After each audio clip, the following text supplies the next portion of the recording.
Hello, ladies and gentlemen. It's Modern Investing on Pod TV. My name is Sasha Star, and my guest today is Dr. Milan Sombrak. Welcome to the show, Milan.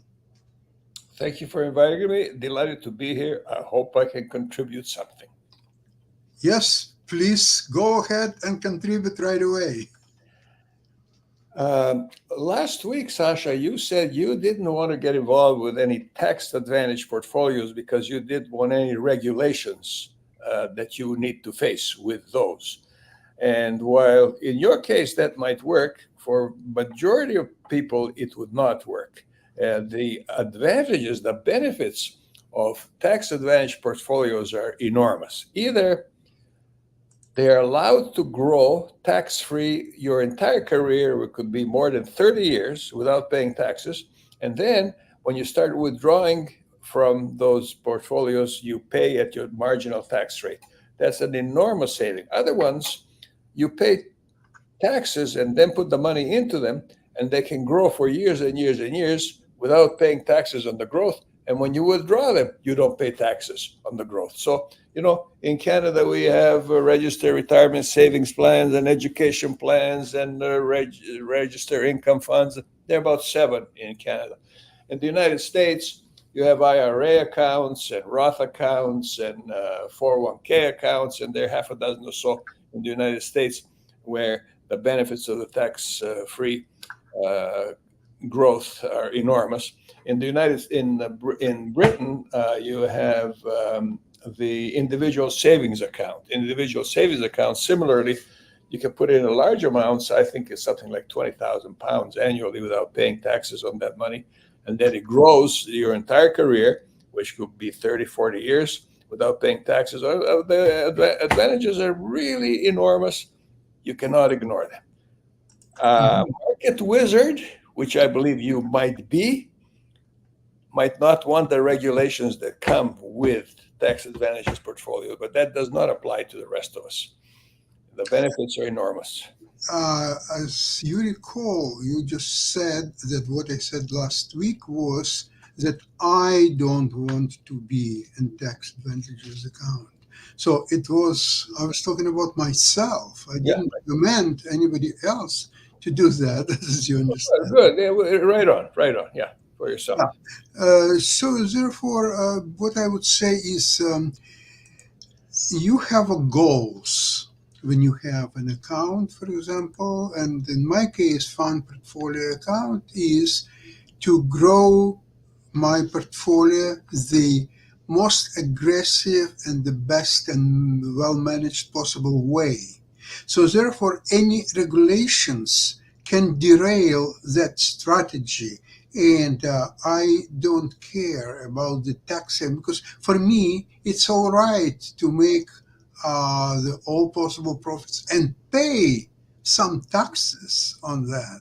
It's actually I'm proud if at the end of the day I have to pay taxes. So whenever you say that never look at your statements, in my case it's an opposite. You just look at your statements and as often as possible to get even more confidence in what you're doing. So coming to what's happening today is enormously important day because after the market closing, there will be report on NVIDIA earnings. And NVIDIA, it's epicenter of all the technology sector. And technology sector, that's only one sector that drives S&P 500 and Dow Jones and all other market indicators. They all depend on technology, and all technology depends on NVIDIA. So if you can imagine that NVIDIA today will not report spectacular earnings, or it will report spectacular earnings, but there will be some comments that next quarter may not be so spectacular, and the economy is not so good as we thought, or so on. That will derail market very substantially. It could be downfall of up to probably 20%. Yes, that has happened in the past. So all market is hostage of one stock, NVIDIA.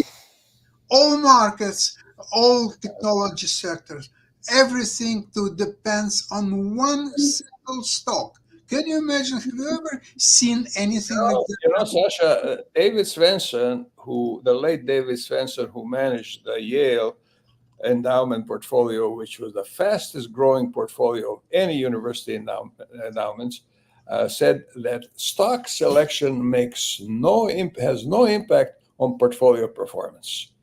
That is, picking stocks, even though it could be like Nvidia, in the short term can work really quite well. In the long term, the chances of outperforming the simple act of holding an exchange traded fund which tracks the US market as a whole, that cannot be beat. The prospects of your beating the US market as a whole by selecting stocks are very, very slim.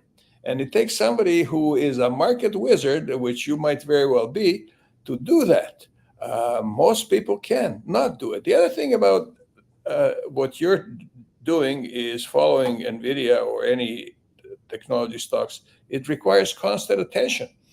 And most of our members, I keep talking, I sound like a broken record now here. We have about 300 members in Monday Morning Millionaire, and most of them derive most of their income from what they're doing, their job. They're dentists and physicians and lawyers and You don't have any retired members? They all keep we do, we working. do. We have some retired members, yeah. So what is the retired members are doing so important that they cannot follow the stocks? They may not be interested. If you're interested in that, by all means do it. And some people are at it constantly because they enjoy doing it. And you know what? If you like what you're doing and you can break even, don't ask for more. but so these people. I would disagree even with this statement, Milan, because I will ask for more. And I do ask for more. And I do get more. This is the key. Otherwise, why would you follow the market? Would you say, Sasha, the standard position is that the greater the return, the greater the risk you need to take. That is, the greater the prospects of failure. Wouldn't that be true? You need to take a greater risk for a greater return, right? Yeah, I would agree with that. But on the other hand, coming back to Svensson, that you refer to almost every program. So if stock selection doesn't matter, according to him, and if he is right, and therefore he invests primarily to S&P 500, then why do you need Svensson? You might do it without Svensson just as well.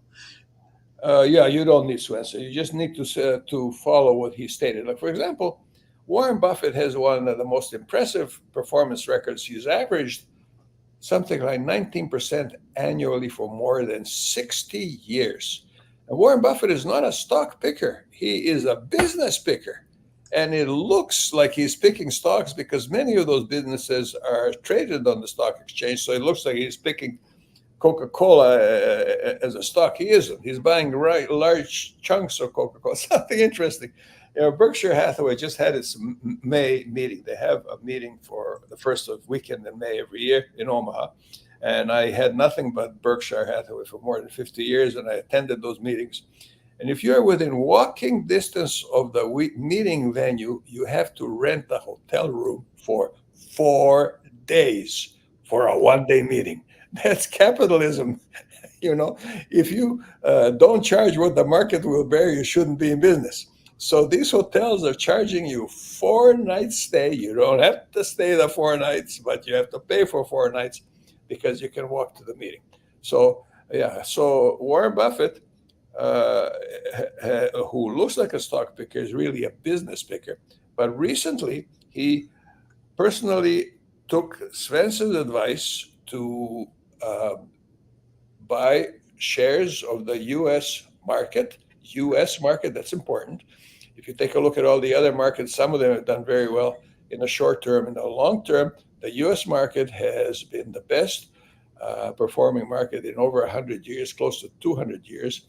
And Confucius said, study the past if you would define the future. And so, yes, the markets, the market has risen more than 20%, almost 21% over the course of the last year. Compared to a year ago, the market is up over 20%. On average, it's up 6% or more, inflation adjusted. So it's going to be an adjustment one of these days. It's going to have to crash for sure. That's going to happen. Now, if people are investing in an exchange traded fund that tracks the S&P 500 the way our members do, they don't have to worry about that, because as the market goes up, they take profits and leave the market. And when the market inevitably reverses, which it'll do, it's one of the predictable things, the market will reverse itself. The bargains start to appear. Our members will be buying bargains automatically.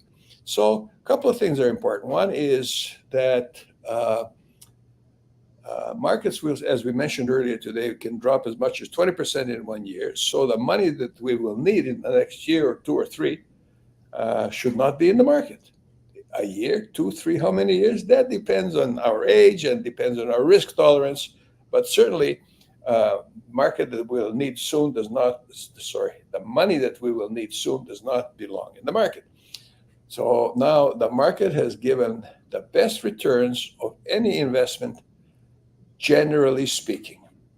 And again, I sound like a broken record. There have been stamps that have outperformed the market, and there have been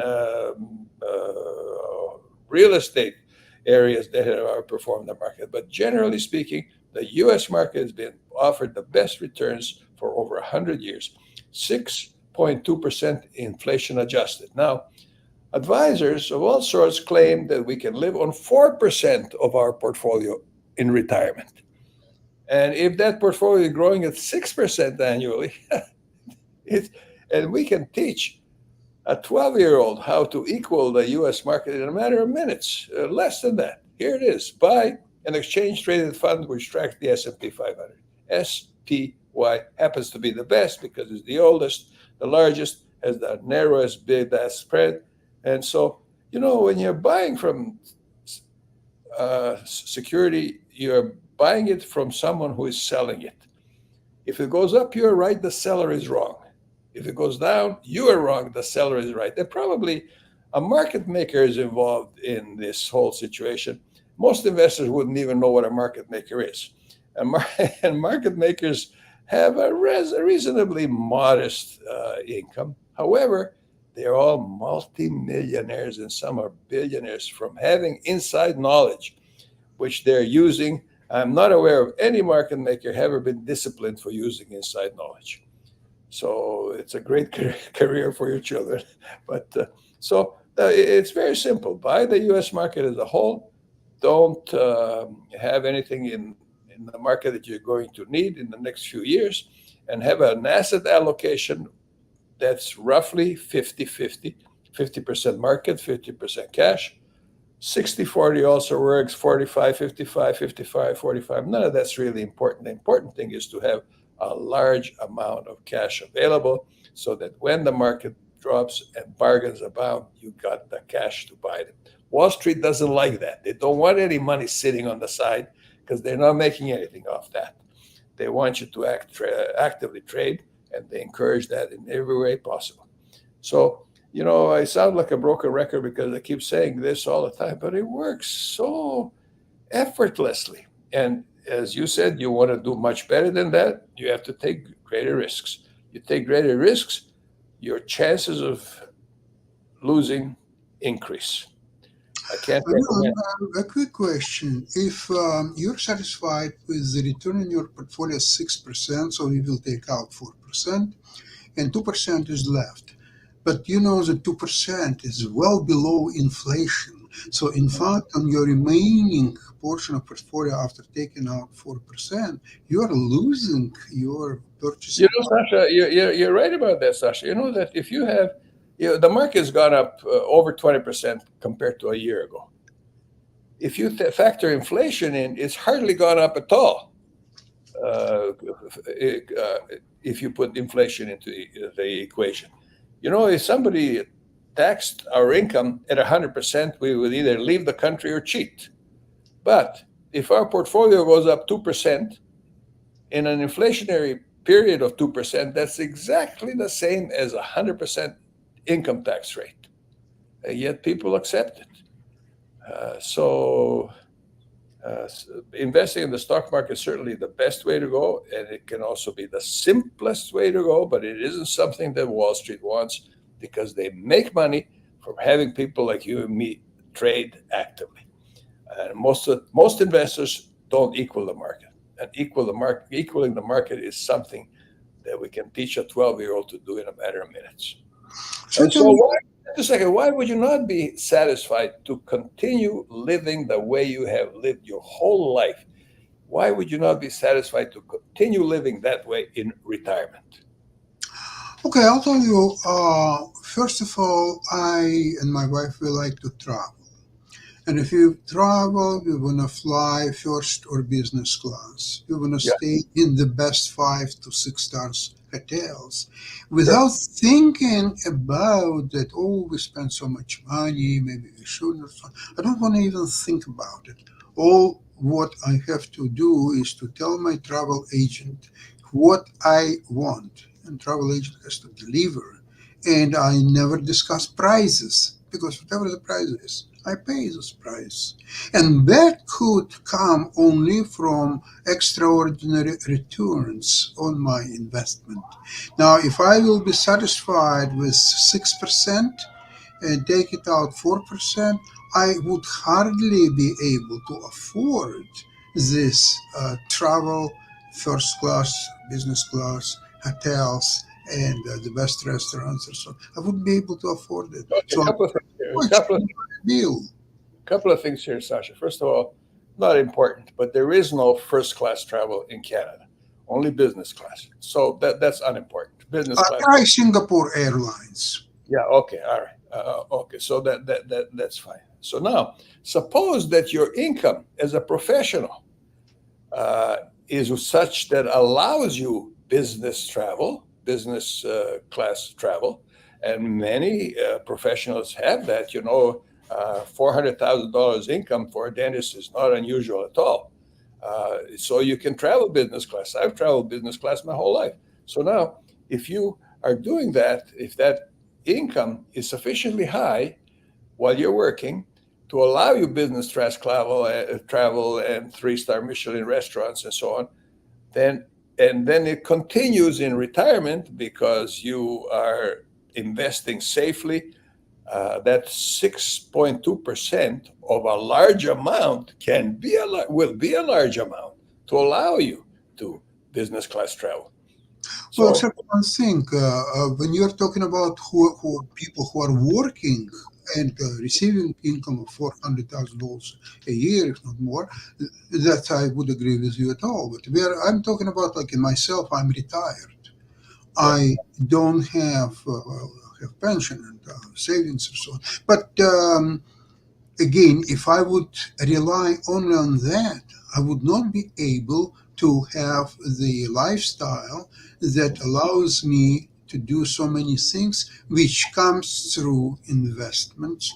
And you may call them high risk investments or some other. But look, if I have high risk investments, okay, is it high risk? Okay, if I year and a half or so, actually a year and 7 months ago, if I invested $40,000 in my fund portfolio, okay, today is it worth 272,000. I haven't added even a penny, and I haven't taken out anything. So the same $40,000 grew to 272,000. What other vehicle could help me to do that? I don't see one. so, Sasha, if you made $272,000 in an account that is not tax advantaged, you've been paying income taxes on that. Oh yeah, Yes, yes, correct. yeah. Now, That's okay. That's okay by me. and that's an enormous amount of money over the course of a career that you can save by using tax advantaged accounts both in Canada, United States, and Great Britain. You can avoid But those taxes. I've made a lot of money by selling cash covered puts. And in Canada, in tax advantageous account, you cannot do that. So that Yeah, defeats at least a good chunk of my strategy. So, okay, I continue to do what I'm doing, except I cannot sell cash covered puts. yeah. Uh, I've decided, Yeah, what you're saying is true. about Canada. In the United States, you can sell cash covered puts, Okay. and I'm not so sure about Great Britain. That will probably change in Canada. But what you can do in Canada right now, and you need quite a bit of money for this, you can open a margin account. Of And course, I a, have an yeah, account, and a margin account will allow you to sell cash covered puts. but it's And not tax advantages account, so don't mix two things. uh, It's well, not. no, well, you're right about that. You know, the best way to make money is to sell covered calls and keep selling covered calls uh, with close by expiry date. So, for instance, we recommend selling covered calls on a Monday, selling covered calls on the entire market, SPY, expiry date Friday. That gives you the best percentage return. So you keep on doing that until you're assigned. And when you're assigned, you're now in cash. That Neil, allows you to sell cash covered puts. Keep doing that. you cannot sell in tax advantages account. You cannot sell. You're right. No, I'm talking Don't about do it. Okay, Neil, I'm have you look at premiums on S&P 500 in at the end of the week? Say Monday you would sell, and what will you gain? The premiums are nothing. If you compare the premiums of Nvidia put calls to S&P 500, we are talking about it's like driving a Mercedes against some kind of you know. The hoopty. I even don't know what car to tell you as an example. It used to be a Yuga car. the worst car ever made, a Yugo. Yeah, that's right. That's exactly what the same. So we're in a different league. We're in different Sasha, category. you're talking about short term, and we are long term, if you consider long term to be more than a decade. And David Svensson would not agree with you. David Svensson would say, yes, you're going to do all right in the short term. In a week, a month, a year even, you will beat the market. In the Well, long look, I term, regret only one thing: that Svensson is not part of our program. Because if he would be part of this program and he would talk about short term and all other stuff that he's talking about, according to, I would tell him one example from my investments. I sold calls, covered calls on Nvidia, and you know what I sold? I sold uh, December 960 calls, and I got for each call $135. It's 13,500 for each call. right? Yeah. Where else did you get that? Okay, I sold also several puts, 920 puts, also expiring December this year, December 20th. And for each put, Yeah. I got paid $137.60. I'm talking about $13,760 for Yeah, each. yeah.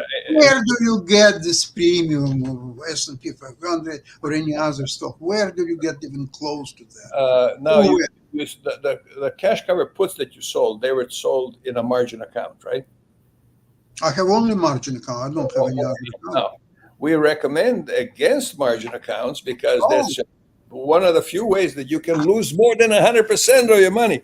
Where else can you lose more than 100% of your money? You can do so in a margin account. And so we recommend against using it as a margin account by using it to sell cash cover puts, as you're talking about, because there it can be done. And so, and again, I sound like a broken record when it comes to investing. We talk about a fund portfolio. First of all, three things. Number one, nobody needs one. Number two, Except number two is if you have one, make sure it's small enough that if you lose all your money, you're not going to have to change your lifestyle. And number three is don't keep records, because if you keep records, you will certainly be disappointed over the course of a decade. You notice Milan, what you're. I must admit, you have guts. If you are talking with me on a program about not having fund account, not have a margin account, not to track your records and so on, and you know my record, and you still say what you say, you have guts. I must admire. Yeah, speaking of having guts and everything, I did have a quick question for both of you because there is something that we all need on a regular basis. It's called food and everything. And here in the States, apparently our president is taking a victory lap because he wants folks to give him credit because Target, and I know that Target is on the stock exchange as well as Wendy's and McDonald's are lowering prices on groceries and other items. So he's taking a victory lap, and Wendy's and McDonald's have also announced lower price meal options to keep budget squeezed customers in their shares. So President Biden apparently took a victory lap yesterday, announced it was lowering prices on when Target announced it was lowering prices on groceries, and he's hoping the voters will give him credit because apparently he called on grocery chains seeking record profits to lower prices for consumers, and apparently they're answering the call. So is this a good thing economically? It's all very interesting, except ask Target's shareholders if they are taking a victory lap with the stock tanking still runs today. Ask them, oh, you're having victory lap. Congratulations, you lost 25%. Here's something interesting. Mark, you spoke last week about investing in grocery chains because everybody has to eat. Right. And, monopolies are illegal, but oligopolies are legal. An oligopoly is something the price of which is controlled by a small number of participants. So, in Canada, we have 4 major food grocery stores which control everything. So that's an oligopoly, very small number controlling the entire business of food. And in the United States, is similar. You got all kinds of grocery stores on the corner, mom and pop operations, which are meaningless. But, there are very few Albertsons and the large grocery chains which really compete and cooperate. They cooperate on pricing. They I'll cooperate. tell you one chain who doesn't need to cooperate with anybody. The name of the chain is Costco. Costco does not compete with anybody. Costco has all private labels products available, only Kirkland brand available only at Costco. People are paying money just to get in. If you don't have membership at Costco, you cannot even get in. So the membership at Costco could be their major source of income because they're selling things Absolutely. so offensively that if they barely break even on the goods that they sell, the membership alone will make, you can buy a hamburger or a hot dog at Costco for the same price that they sold it 40 years ago. Sasha, you said they don't have a competitor, but if I remember correctly, because I know that I have family members that have a Costco membership, but there is also Sam's. So isn't Sam's a competitor to Costco's? Because it seems to me that would be a competitor, and there might be a couple of other membership type grocery stores. But I do know that Sam's is definitely similar to Costco's because they both. Yes, but they don't have the pool that Costco has.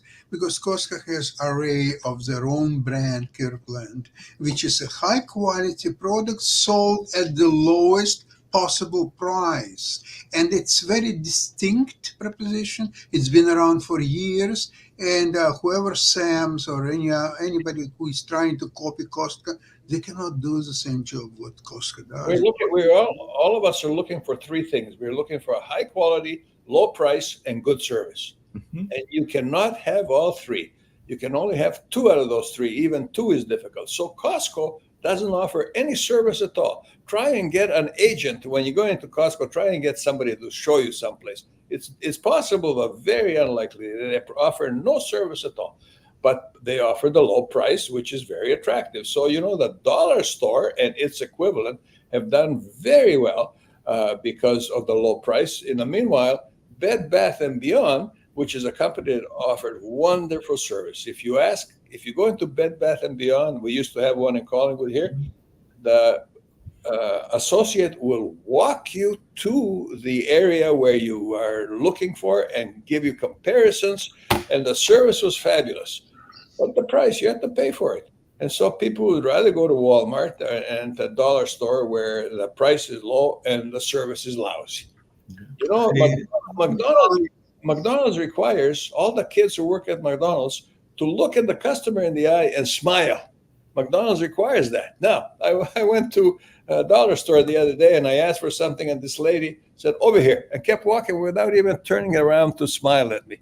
They could learn something from McDonald's, where the kids smile at you and look at you in the eye and say, "Have a nice day." So, service, quality. When you buy the Gillette razor, whether you're buying it from Walmart or Bed Bath and Beyond, high price, low price, it's the same Gillette razor. The quality is there all the time. So it's possible to get quality at Costco. Costco is relying on customers who have membership, Yes. and therefore they are coming over and over again, and they know what they are buying, and they know where is it located, and therefore there is no need for anybody to show anything to people in Costco, because they know everything before even they enter the store. More or less, that's true. We went to Costco the other day, my wife and I. They couldn't get a parking spot. And meanwhile, the grocery stores in Conneaut, we got 4 of them. The parking lot's empty. Yeah, people go to Costco. It takes them an hour to get there, but it's worth it. Costco's is very popular here. Like I said, I've got family members that go there on a regular basis. That's where they get a lot of their shopping done. And like you said, Sasha, they do have memberships and all along those lines. I know that this is the Modern Investment Show, so I was just wondering, since I was looking up some economy news and all along those lines, are y'all going to be moving to some states in North Carolina, or not in North Carolina, in the United States? Because one of the things that I looked up was that apparently there's a new ranking of the global cities for the economy. And apparently New York, I thought some of those Canadian cities would be up there, but there's a new thing that just came out with Oxford Economies, and they've got this different list of cities that you should be moving to. And apparently New York is up in the top rankings. And I've been to New York. I don't know that I want to move there to live and everything, because they broke them down in various categories. And there are, if Shaquille was here, he'd be glad to know there were some Australian cities that did well, because apparently Melbourne is in 9th place and Sydney is in 16th and Perth is in 23rd. But they did break them down to different categories. In terms of economics, they're saying New York, Los Angeles, San Jose, Seattle, and San Francisco. If you want human capital, which is educational, personal growth, then you want to go to London, Tokyo, Riyadh, Saudi Arabia, New York again, Seoul, South Korea. And if you want quality of life, including life expectancy, Grenoble, France, Canberra, Australia, Bern, Switzerland, Bergen, Norway, or Basel, Switzerland. And if you want environment, you want to go to Fiji. So apparently Sovi, Fiji, Fortaleza, Brazil, San Juan, Puerto Rico, Natal, Brazil, Wellington, New Zealand. And for governance, then you want to go to either New Zealand, Denmark, Finland, Norway, or Sweden. And I keep keeping you people, you and Milan and Sasha, tell me I should go to Canada. And like I've said, I've got relatives in Canada, so they keep telling me the same thing. But I didn't see Canada on the list, so I need to know why I'm not seeing the Canadians on the list. Mark, what you gave us a list here of what people are looking for. Depends on what you're looking for. There have been organizations which have ranked cities for livability, around livability, quite a long time. And it's a good thing you're sitting down, because what I'm going to tell you here will surprise you. Of the top 10 cities that qualify for the best livability, 4 are Canadian. Okay. There are no American cities over there. And so Vancouver is there, and Toronto, and Ottawa, and I think Calgary, I'm not sure. And Vienna, I think, ranked number 1 quite often. And so Singapore is there, city state. So for livability, I like where I live. Yeah, it's a beautiful place where you live and where my daughter lives, actually, Collingwood. Yeah. It's a fantastic place. And the chess tournament that you're organizing is probably one of the best in Canada and probably in the world. Oh, thank you, Sasha. Listen, thank you for your contribution to that chess tournament. Yeah, and thank you for your diploma that you sent to me. I really We have a appreciate it. cocktail party at this chess tournament. Mark, you play chess?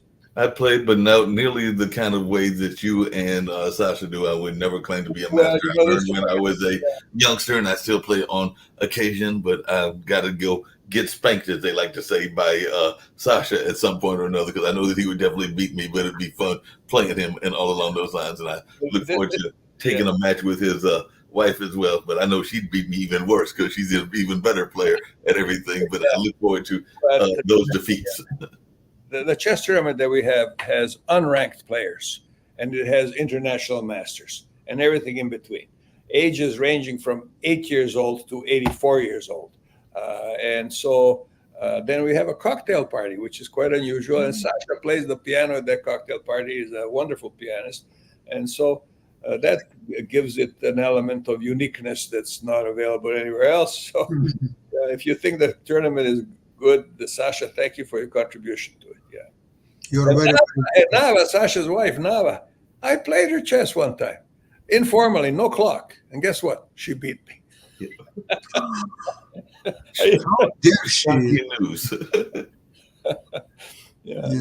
She beat you totally. You mentioned Singapore. Singapore was on this list and everything. Apparently, Tokyo was in 4th place, Seoul was in 41st, and Singapore came in at 42nd. So, like I said, it's the inaugural Global Cities Index, which they are saying is the comprehensive evaluation of the world's 1,000 largest urban economies. So, like I said, I guess they didn't have anything better to do, Sasha. So they sat there and ranked all these cities and all along those lines. But like I said, their ranking is probably going to be different from yours, probably different from mine and everybody else. I did see that there was an African country that apparently did quite well. And I don't know if you had any thoughts about this into this modern investment, but when I was looking up stuff on the economy, I saw that apparently Kenya's economic growth accelerated to 5.6%. So they adjusted it because it was 4.9% in the previous years, but they're saying it was 5.6 last year in 2023. And a lot of that was because of their farming. We were talking about food and also their tourism. And I do know that they get a lot of tourism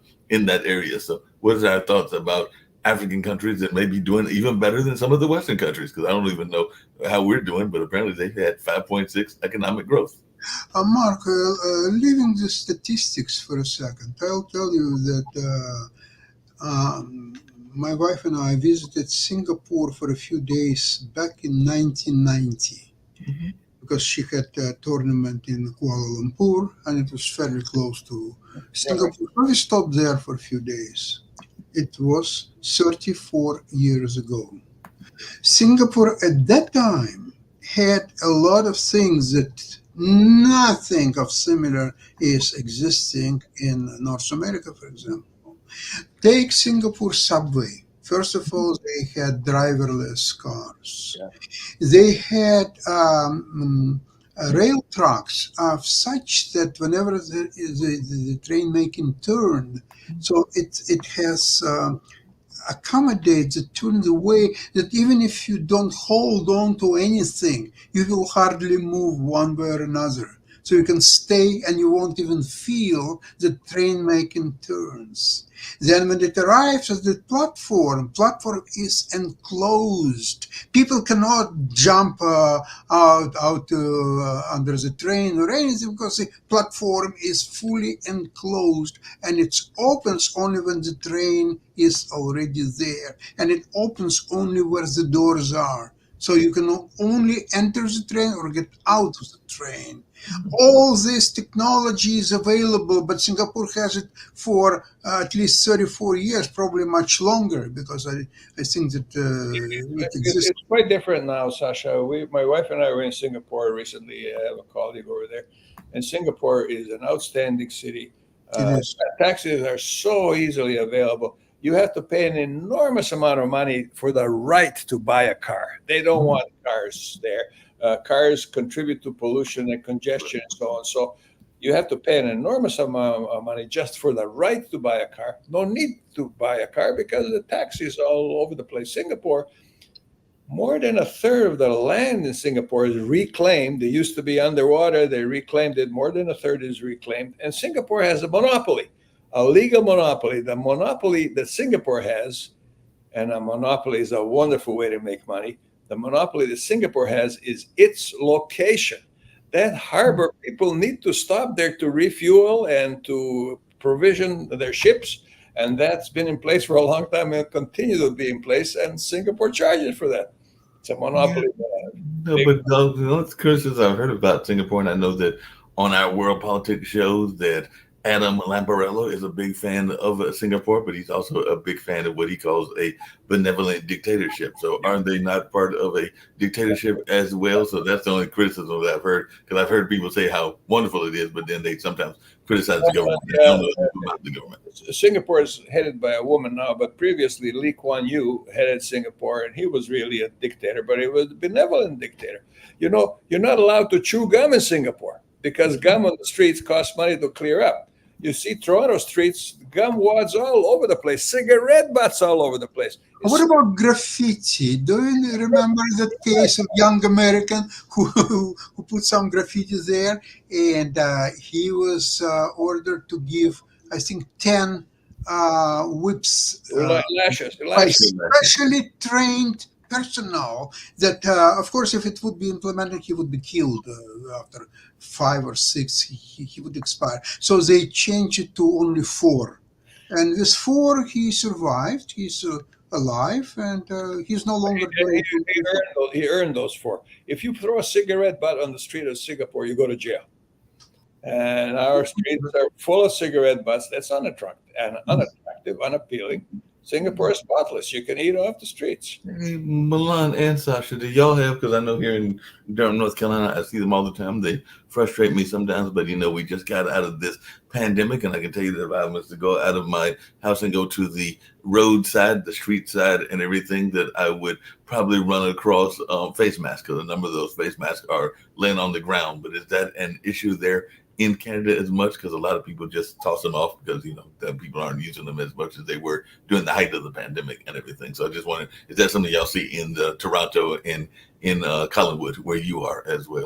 Well, you see these face masks, people discard them. I mean, they're garbage bins. People can throw them in the garbage, but yeah, you see them. I'm sure, without knowing, I'm almost sure that you're not allowed to do that in Singapore.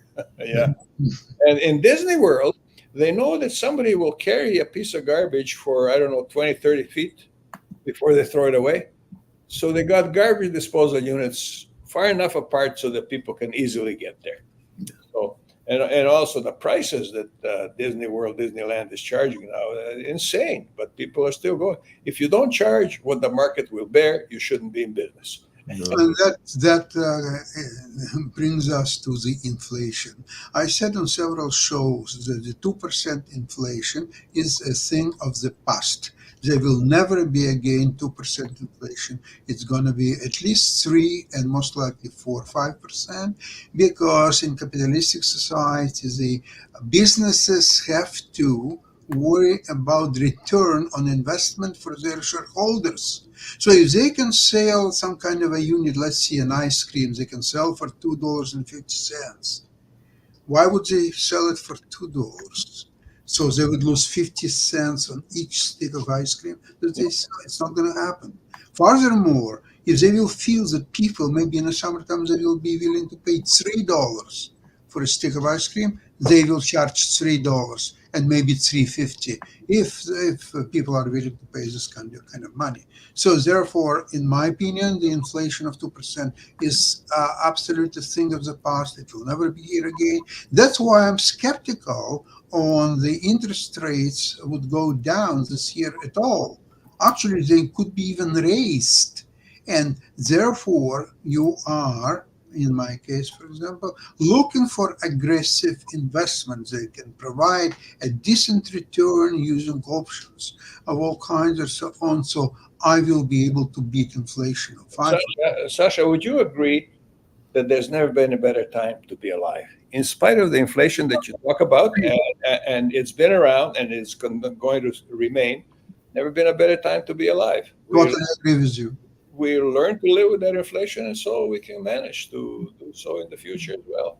But we also learn to deal with those prices, because like you just mentioned, we're talking about Disney earlier and everything along those lines, and we've talked in the past on a number of shows about the cost of basketball tickets or the cost of concerts, like Beyonce concerts and everything. And I even know that right now going on, matter of fact, I think they opened today, or they're opening soon, that there will be a number of people that will be coming down to one of our concert venues that is a large size venue, the DPAC, because they're going to be wanting to see the touring production of The Lion King. And I can tell you that those tickets are probably not overly expensive, but they're probably not overly cheap either and everything. So folks will want to, because they want that experience of the touring visit of the Lion King. And if you can afford what is probably going to be in that $100 range or something like that, then you're probably willing to pay those ticket prices.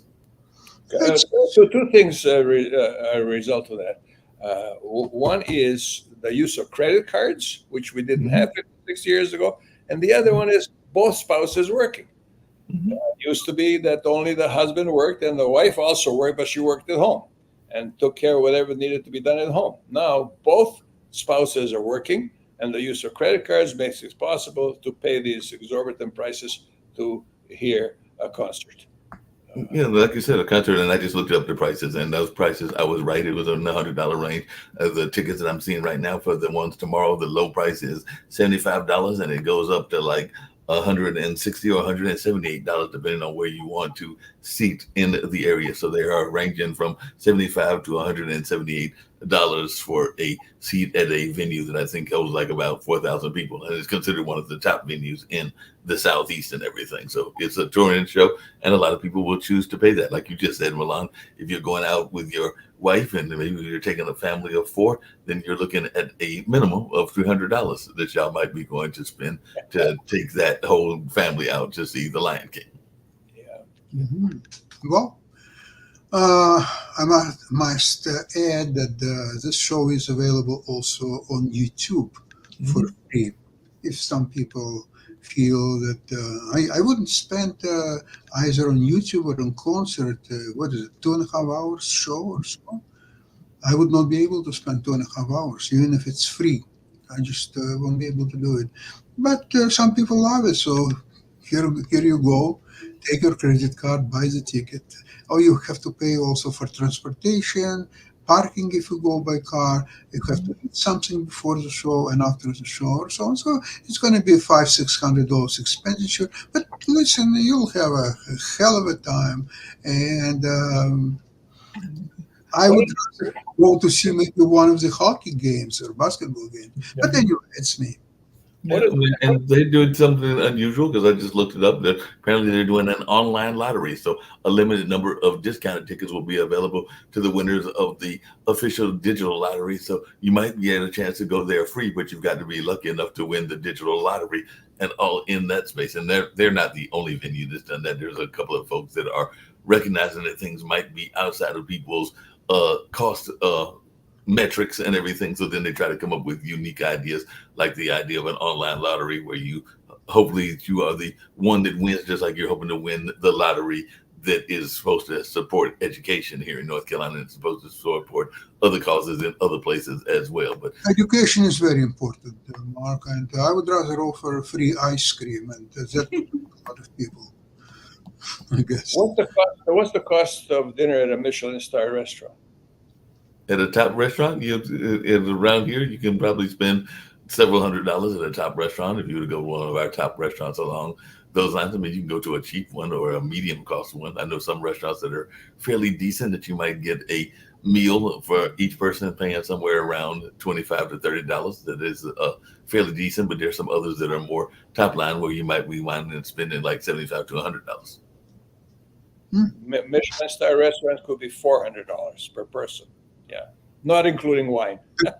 Exactly. I just wanted to to make sure that you mentioned that it's without wine, because the wine itself could cost $1,000 a bottle. Yeah, right. Yeah. There's some elite restaurants like that here. I mean, the restaurant that I know our founder likes to go to is nowhere near that, but it's considered a top restaurant because it's connected with one of our universities. So yeah, if you go to the Washington Duke, they've got some high prices, but it's nowhere near those kind of prices that you're talking about and everything. When it comes to matters of taste, human gullibility is the richest gold mine there is. I don't know whether I told you the story. Husband and wife did really well in business. They decided to go to a fancy restaurant and order a $1,000 bottle of wine. So it came and they were saying, "Oh my goodness, isn't this wonderful? Wouldn't you like to be able to drink this every day?" The waiter made a mistake and he brought a $30 bottle of wine. They didn't have the $1,000 bottle, they had a $30 bottle of wine, but they thought it was $1,000. And that's all that you needed to enjoy it. Yeah. But Milan and Sasha, isn't one of the dangers of the very expensive wines, because what I understand of wine and some liquors, and I definitely had some drinks, is that some of them are very aged and very done good process of aging. But there's only a minute difference between something being a good wine and a vinegar. So there have been cases of people that thought that they had some excellent wine because it had been aged in a certain way, and then when they tasted it, it came out tasting more like vinegar than actual wine and everything. And I'm sure that all of you have experienced that at one time or another, where you thought you were getting something that was Much better choice to order vodka, all because right. vodka you don't have a lot of disappointments, and even the cheap vodka and very expensive vodka, they are more or less the same, but there is no such a great They're, difference in price. they're the same, yeah. Yeah, they're all the same. Anyway, speaking about vodka and Michelin stars restaurants and NVIDIA, and we covered a lot of ground today. I would like to thank you both for participating in today's program. And let's watch NVIDIA after the market closes today. And we'll see you next week, same place, same time. Sounds good. Thank you for Great. inviting me. Delighted to be here. Thank you. Bye bye, everybody. Bye bye.